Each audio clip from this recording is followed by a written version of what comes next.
I am more thoroughly convinced today than ever that the speed of idea to execution is more important to a business's success of anything. And so I was like, I just want to put 15 people in a room, and I don't want to have to write sales copy for it. I don't want to have to think out any and everything. Basically, I got allergic to the deals we've been making, which have been unbelievably profitable.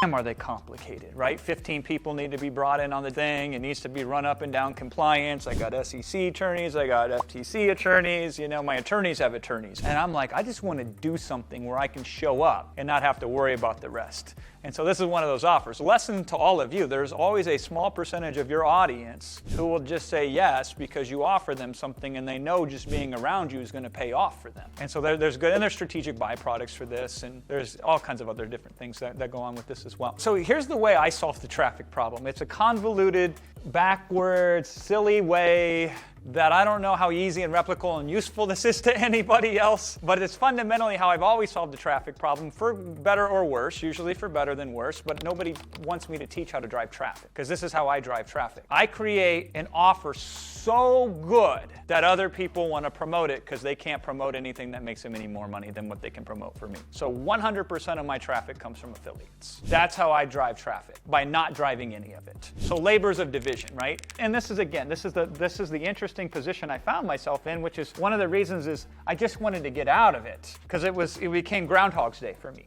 You know the movie, just the same thing over and over again? The three components of any real business is traffic, conversion, and offer, or fulfillment is like I like to think of it, because then that has the offer plus the delivery and the execution of the offer. No one business can do all three of these excellently. No single business can. You can't do all of them at the same time simultaneously and be excellent. So I have this theory. I call it 10-7-5 theory. These are the three elements. Which one are you going to be excellent at? Which one are you going to be above average at? And which one of them are you going to be merely mediocre at? And so I want to be excellent at this. I want to be above average at this.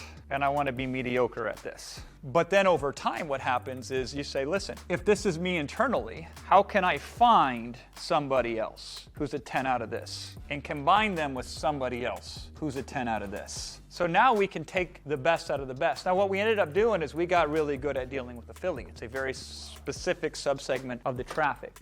We got good at affiliates. I didn't do it the way most people do. Most people, they wine and dine them, they promise reciprocals, they get them in a heightened state of suggestibility, right? It's like the date rape drug, only for marketers, right? They slip something in your drink and next thing you know, you're promoting their product. We do it differently, which is harder in some ways, but more fulfilling in other ways and more useful, especially for the longevity of it. But nonetheless, we get all of our traffic from affiliates. And so I'll give you, this is creative problem solving, which I think always goes back to dealing with whatever the constraint is, whatever the objection is. And so the constraint or the objection with what we were doing initially, like let's take TWF for example. So TWF, initially they are the offer, and we are the conversion. So Rapid Crush Inc., right? We're the conversion, plus we have our house list. We're the traffic. We don't bring a lot of traffic, by the way. We still don't bring a lot of traffic to this very day. We bring a lot of quality traffic. Quantitatively, though, not so much, right? And here's something I've done that I guarantee you in our industry is extremely rare to this very day, almost never seen in our industry, and it's practically a unicorn outside of our industry, meaning if you're in a different industry than me, I guarantee you a high probability that nobody in your industry has ever done it. TWF has a webinar, they have a sales funnel, they have an offer, they have a landing page for it, and we use none of that in our promotion. So I don't send them to TWF's material. I just keep the offer there, and we work on the full funnel. So one of the things I learned as an affiliate early on is if everybody's promoting the same thing, they can only incrementally improve it based on how they set somebody up to consume the thing. If I'm promoting a different thing, I could exponentially improve it because I'm doing something differently than everybody else. Yes, it involves building a whole entire funnel, but then what happens is once we do something good, we try to make a deal. We go to TWF and says, how do we get all of your affiliates to promote our funnel? And so with TWF, the way that we got so many people on that webinar was simply because they went to every other affiliate and say, hey, listen, our best affiliate who converts better than anybody else and has the best bonuses, we worked out a deal to hire him. So you don't have to compete with him. You just have to promote him. And it's weird because they're like, wait a second, affiliate is promoting another affiliate, which is promoting us. So it's complicated, right? And some people quit, but enough of them say yes. and then they start to promote it. And then we also bring in some of our affiliates. We let some of our affiliates know, hey, you looking for an offer? They're like, is Fladlien attached to it? Maybe. If he was, would you promote it? Then we bring in a lot of people to promote. So that's how we typically will put people on a webinar. I want to fix that. So one of the reasons we're doing this product, Murder the Objection, there's a variety of reasons. But one of the reasons is because I want to create a derivative from this product, a small slice of this product, a very small amount of it, turn it, hire a ghostwriter, put it into an ebook, and sell it on for like $5 with no countdown timer, none of the normal. I want evergreen, right? So that's why it's called Murder the Objection more than anything, because that is designed to capture the imagination on Facebook, right? Because I'm tired of only being one-dimensional in that model of driving traffic through an affiliate perspective. But you do what you can. So you get really good at one thing, you automate it, you kind of hand it off, because Heather does all of this. I have reputation, which I leverage, but Heather does a majority of it, and Will does a majority of it. But then the idea here is, once we got that capacity up and running, how do we add to it? And so this is one of the ways in which we're going to create strategic byproduct IP that will put somebody in a funnel that will then allow us to grow traffic above and beyond. I don't know if it'll work or not, but I'm running an experiment to find out.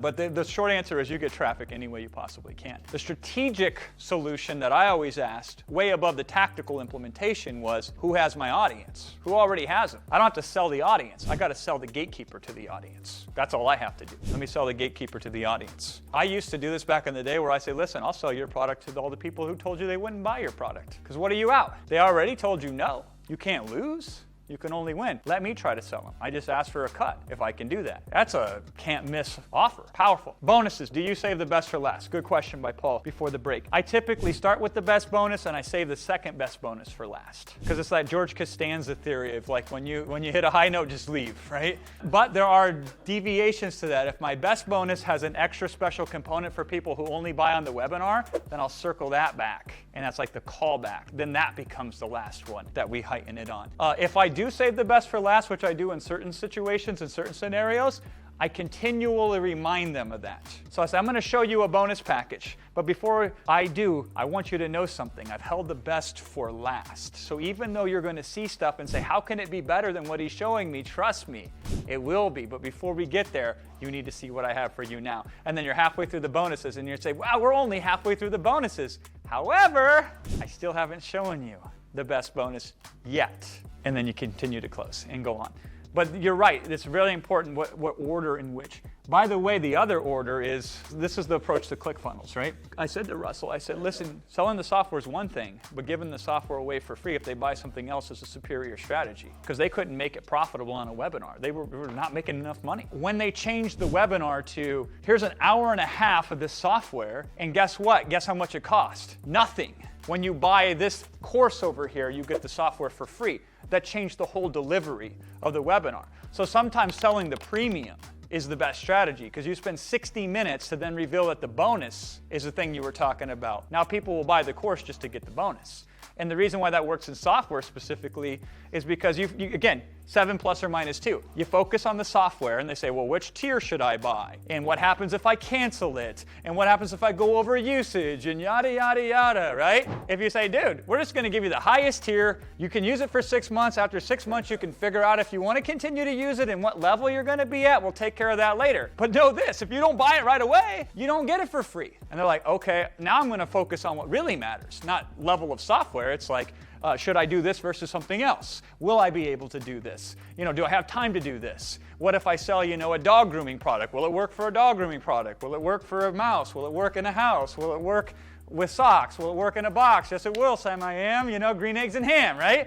We deal with those objections. It changes the focus of the objections. But yeah, you should consider when and what you reveal and how it will create or solve objections in your business.